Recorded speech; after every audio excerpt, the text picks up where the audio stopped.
Toi là qui regardes cette vidéo, il y a une chose que tu dois savoir. Satan combat ta vie de méditation de la parole. Tu vas te dire c'est agressif, j'ai même pas dit bonjour. Voici mon bonjour. Il est temps que tu reprennes ta vie de méditation de la parole. Je dois d'abord t'expliquer pourquoi ta vie de méditation est combattue. Déjà, tu dois comprendre que la méditation de la parole est un outil puissant pour la vie spirituelle. Josué 1 verset 8 est en train de dire que ce livre de la loi ne s'éloigne point de ta bouche. Médite-le jour et nuit, afin que tu observes et accomplisses fidèlement tout ce qui est écrit. C'est alors que tu auras du succès dans tes entreprises et c'est alors que tu réussiras. Quand nous méditons la parole de Dieu transforme notre esprit, elle aligne notre vie avec la volonté de Dieu et elle fortifie notre foi. Cependant, Satan combat vigoureusement ce processus car il sait que la méditation constante empêche sa domination sur nos pensées et nos actions.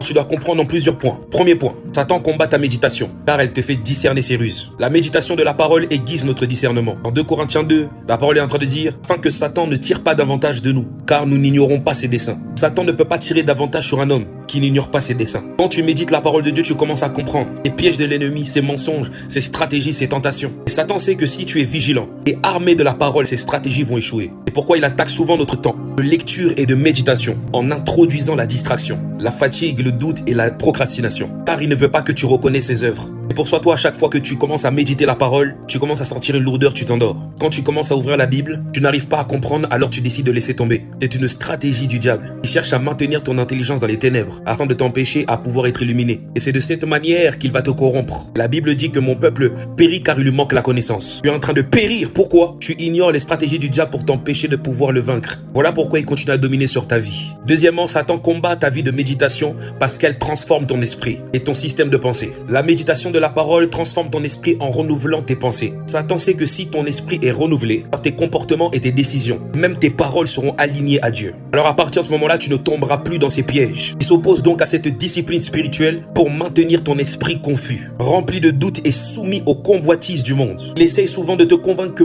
méditer la parole prend trop de temps ou que tu es trop fatigué. Alors tu vas trouver plein d'excuses et remettre toujours au lendemain. Tout cela, ce sont des stratégies pour t'éloigner de la transformation divine. Troisièmement, Satan combat ta vie de méditation de la parole, car elle développe la foi et la puissance dans la prière. Hébreux 4, verset 12 est en train de dire « Car la parole de Dieu est vivante et efficace, plus tranchante qu'une épée quelconque à 2 tranchants. » La parole de Dieu nourrit ta foi et fortifie ta vie de prière. Quand tu médites sur les promesses de Dieu, tu es capable de déclarer ses vérités avec autorité. Et Satan déteste que tu pries avec la foi, car cela l'empêche de réussir ses attaques dans ta vie. C'est pourquoi il introduit souvent des distractions, des accusations, même un sentiment de fatigue spirituelle pour te détourner de cette pratique vitale. Chaque minute que tu passes à méditer la parole de Dieu est une minute où Satan prend du terrain dans ta vie. Quatrièmement, Satan combat la méditation dans ta vie parce qu'elle renforce ton autorité sur lui.